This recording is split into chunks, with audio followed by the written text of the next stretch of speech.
Hello, कैसे हैं आप सब। उम्मीद करता हूँ आप सब बढ़िया होंगे, अच्छे होंगे। तो आज का जो वीडियो है वो है इन, ऑन, एट। ये सारे जो है क्या है, ये प्रोपोर्शन ऑफ टाइम होते हैं, ठीक है ना। तो इनके बारे में पढ़ते हैं कि ये कहाँ पे यूज़ होते हैं, कैसे यूज़ होते हैं।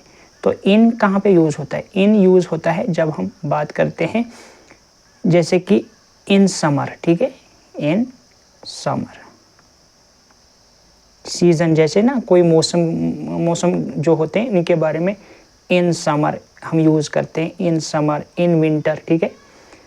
और हम किसके साथ यूज़ करते हैं, मंथ के साथ यूज़ होता है। जैसे कि इन जनवरी, इन फरवरी, इन मार्च, ठीक है। और कहाँ पे यूज़ होता है, यूज़ होता है ये ईयर्स के साथ। इन 1920, ठीक है। 1930, इन 1930, इस तरीके से। और कहाँ पे यूज़ होता है, जैसे कि डेकेड्स के साथ भी यूज़ ये होता है। इन 30s, इन 40s, ऐसे भी यूज़ होता है। और कहाँ पे यूज़ होता है, यूज़ होता है ये टाइम पीरियड्स के साथ, जो कि टाइम पीरियड होता है। टाइम पीरियड जैसे कि दिन के कुछ पार्ट्स होते हैं, उनके साथ भी, पार्ट्स ऑफ द डे होते हैं, उनके साथ भी ये यूज़ होता है। In a day, in an hour, ठीक है ना। इन 5 मिनट्स, इन 2 आवर्स, इस तरीके से हम इसको यूज़ करते हैं। ऑन कहाँ पे यूज़ होता है, ऑन यूज़ होता है जैसे कि डेट्स के साथ यूज़ होता है ये, ठीक है ना। डेट्स के साथ यूज़ होता है, जैसे कि 28 अक्टूबर, ठीक है, इस तरीके से। और कहाँ पे यूज़ होता है, डेज़ के साथ यूज़ होता है, जैसे कि ऑन मंडे, ठीक है, ऑन मंडे, ऑन ट्यूसडे, ठीक है ना। इस तरीके से हम इसको यूज़ करते हैं। यानी कि ऑन कहाँ पे यूज़ होता है, मंथ के साथ होता है, लेकिन जहाँ पे डेट भी दिया हुआ हो, डेट के साथ यूज़ होता है। डेज़ के साथ यूज़ होता है, ऑन डेज़ के साथ भी यूज़ होता है, जैसे कि ऑन मंडे, ऑन ट्यूसडे। और अब चलते हैं कि एट कहाँ पे यूज़ होता है। एट यूज़ होता है एग्जैक्ट टाइम के साथ। एग्जैक्ट टाइम की जहाँ पे हम बताते हैं एग्जैक्ट टाइम होता है, जैसे कि एट 10 o'clock, ठीक है, एट 7 o'clock। तो इस तरीके से हम जानेंगे। तो नीचे कुछ एक्सरसाइज हैं, हम इम्प्लीमेंट करते हैं, देखते हैं कैसे यूज़ होता है। बहुत ही आसान है।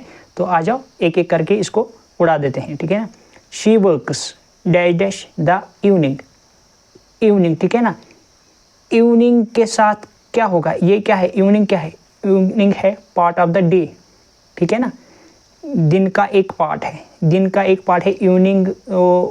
मतलब इवनिंग जैसे कि 4 बजे से 6 बजे तक या 8 बजे तक शुरू होता है। तो टाइम पीरियड है ये। टाइम पीरियड के साथ हमेशा क्या हम यूज़ करते हैं, इन यूज़ करते हैं, ठीक है ना। तो यहाँ पे इन आ जाएगा। यानी कि इन क्या है, एक टाइम पीरियड है या पार्ट ऑफ द डे है। क्वेश्चन नंबर 2 है, they are going to have a picnic Sunday dash Sunday. तो डेज के साथ यहाँ पे डे आ गए ना। डेज के साथ हम क्या लगाते हैं, अब देखो कितनी जल्दी निकल जाता है। डे है ना, संडे है ना। डेज के साथ तो क्या लगाते हैं हम, ऑन लगाते हैं ना, ऑन संडे, ठीक है। They are going to have a picnic on Sunday. I will be finished my work dash an hour. Hour है ना, एन आवर है, एक ही घंटा है, लेकिन क्या है, टाइम पीरियड है ना, ये टाइम पीरियड है। कैसे टाइम पीरियड है, एक घंटा कितने मिनट से बनता है, 60 मिनट से बनता है, ठीक है। तो इस तरीके से ये टाइम पीरियड है। आई will be finished my work in an our, मैं एक घंटे में अपनी वर्क ख़त्म करूँगा, ठीक है। क्वेश्चन नंबर 4 है, my meeting is dash 10 AM। 10 AM है तो एग्जैक्ट टाइम है, 10 AM है ना, एग्जैक्ट टाइम है। एग्जैक्ट टाइम अगर है तो यहाँ पे एट आ जाएगा। यानी कि जब एग्जैक्ट टाइम की बात होती है तो हम क्या करते हैं, यूज़ एट करते हैं, यूज़, ठीक है। क्वेश्चन नंबर 5 है, I like to get up early dash sunrise. Sunrise क्या है, एक एग्जैक्ट टाइम है, सनराइज से पहले ही मैं उठ जाता हूँ, ठीक है ना। एग्जैक्ट टाइम दे रहा है यहाँ पे। तो एग्जैक्ट टाइम अगर दे रहा है तो जैसे कि at night, at sunrise, at early morning, तो इस तरीके से हम यूज़ करते हैं। इनके साथ हम यूज़ करते हैं एट, ठीक है। क्वेश्चन नंबर 6 है, Rahul's birthday is next Monday dash October 14। October 14 यहाँ पे आ गया तो क्या आ गया, डेट आ गया ना। डेट्स के साथ क्या लगता है, इन ऑन लगता है, डेट्स के साथ क्या लगता है, ऑन लगता है। यानी यहाँ पे हमने डेट लिखा ना, डेट्स के एक तो मंथ भी लिखा है, डेट भी लिखा है। राहुल बर्थडे कब है, ऑन अक्टूबर 14, तो डेट्स के साथ हम क्या लिखते हैं, ऑन लिखते हैं। ठीक है, इस तरीके से ये एक क्या है, डेट है ना, यहाँ पे डेट है ये।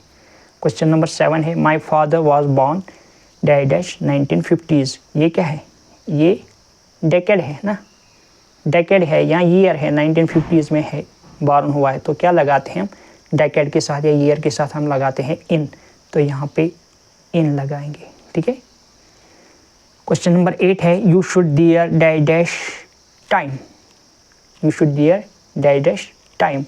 तो टाइम के साथ, ये टाइम है ना, टाइम के साथ हमेशा हम लगाते हैं इन लगाते हैं। ठीक है ना, तो क्योंकि आपको डेडलाइन से पहले पहले पहुंचना है यहाँ पे, तो हम इन लगाएंगे। ठीक है, तो you should dear in time. ठीक है ना, तो अगर आप ऑन टाइम लगाते तो ऑन टाइम जब हम डेली कोई काम करते हैं तो पंक्चुअल हो, जैसे हम रहना है, पंक्चुअल रहना है या पंक्चुअल रहते हैं, तो उस टाइम हम लगाते हैं ऑन। ये जो इन है यहाँ पे हमने लगाया, अगर हमने कोई क्योंकि यहाँ पे क्या दे रहा है, सजेशन दे रहा है ना, you should there in time, यानी कि डेडलाइन से पहले पहले आपको पहुँचना है, तो आपको क्या लगाना है, इन लगाना है। क्वेश्चन नंबर 9 है my friend and I like to travel dash the summer. The summer आ गया ना, यहाँ पे सीज़न आ गया ना, मौसम आ गया, सीज़न आ गया। ठीक है ना, तो इनके साथ हमेशा हम लगाते हैं in the summer, in the summer, in the winter. ठीक है ना, तो यहाँ पे क्या आ गया, ये सीज़न आ गया। क्वेश्चन नंबर 10 है there are many holidays dash April. यहाँ पे मंथ आ गया ना, मंथ एक टाइम पीरियड है, ये क्या है, टाइम पीरियड है। अगर टाइम पीरियड है तो टाइम पीरियड के साथ हमेशा क्या लगा, यानी कि एक मंथ तो 30 डेज़ का होता है ना, तो ये तो टाइम पीरियड हो गया। ठीक है, टाइम पीरियड के साथ हमेशा क्या लगाते हैं, हम इन लगाते हैं। ठीक है, अब इसके बाद क्वेश्चन नंबर 11 है our college canteen opens for lunch dash at noon. हमारा कैंटीन जो है कब खुलता है, नून खुलता है, नून में खुलता है, यानी कि 12 बजे खुलता है। तो यहाँ पे नून के साथ हम हमेशा एट लगाते हैं, जो कि पहले ही यहाँ पे दिया हुआ है, टाइपिंग एरर है यहाँ पे। तो नून के साथ हमेशा क्या लगे, जैसे कि at night, at noon, at sunrise, तो इसके साथ हमेशा हम क्या लगाते हैं, एट लगाते हैं, यानी कि ये एग्जैक्ट टाइम है नून, यानी एग्जैक्ट 12 बजे खुलता है ना, तो नून में खुलता है, तो एग्जैक्ट टाइम दिया हुआ था, एग्जैक्ट टाइम जब भी आता है तो हम एट लगाते हैं। क्वेश्चन नंबर 12 है what time do you go to bed dash night, यानी कि एग्जैक्ट टाइम कब आप सोने जाते हैं। तो एग्जैक्ट टाइम दिया है नाइट यहाँ पे, ठीक है, तो नाइट के साथ हमेशा हम लगाते हैं एट नाइट, यानी कि एग्जैक्ट टाइम यहाँ पे जाते हैं ना, एग्जैक्ट टाइम पे जाते हैं सोने हम। ठीक है ना, तो इस तरीके से हमको ये यूज़ करना है। अब इसके बाद क्वेश्चन नंबर 13 है ही मूव टू लंदन डैश 2015। 2015 में अगर वो मूव हुआ है तो 2015 क्या है, एक टाइम पीरियड है, एक मंथ है, एक ईयर है। तो ईयर के साथ हमेशा या टाइम पीरियड के साथ हमेशा क्या लगाते हैं, इन 2015 ही मूव टू लंदन इन 2015। ठीक है, क्वेश्चन नंबर 13 पे आते हैं। क्वेश्चन नंबर 13 हो गया, क्वेश्चन नंबर 14 पे आते हैं। I am going to do something special dash your birthday. मैं आपके बर्थडे पे कुछ स्पेशल करने जा रहा हूँ। क्या है, स्पेशल डे की जब भी कोई बात होती है ना, स्पेशल डे जब भी आता है कोई, तो क्या करते हैं, ऑन हम यूज़ करते हैं। ठीक है, स्पेशल डे की बात हम करते हैं, I am going to do something special on your birthday. Birthday पे मैं आपके लिए कुछ करने जा रहा हूँ। ठीक है, तो जब भी कोई स्पेशल डे होता है तो हम क्या करते हैं, यूज़ करते हैं ऑन। ठीक है, क्वेश्चन नंबर 15 है my friend often goes to swimming dash the weekend.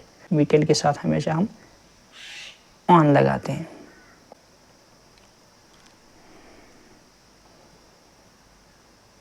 Question number 16 है we will discuss the matter dash evening. ठीक है, पार्ट ऑफ द डे है ना, इन द इवनिंग।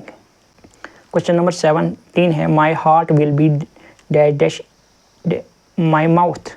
ठीक है ना, तो यहाँ पे ये जो यहाँ पे आ गए ना, ये प्रीपोजिशन ऑफ प्लेस आ गया यहाँ पे। तो प्रीपोजिशन ऑफ प्लेस का एक दूसरा वीडियो भी हम लेके आएंगे। अब यहाँ पे देखते हैं माई heart will be in my mouth. In my mouth. She was already waiting dash the bus stop. अब यहाँ पे भी प्रीपोजिशन ऑफ प्लेस आ गए।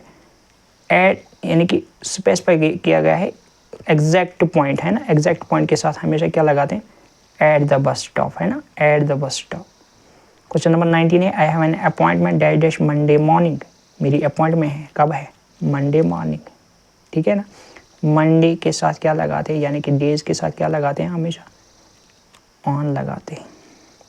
आई will meet you dash at 5 PM, exact 5 PM है ना, एग्जैक्ट टाइम है, एग्जैक्ट टाइम है, exact time के साथ हम क्या लगाते हैं, एट लगाते हैं। तो ये था आज का वीडियो।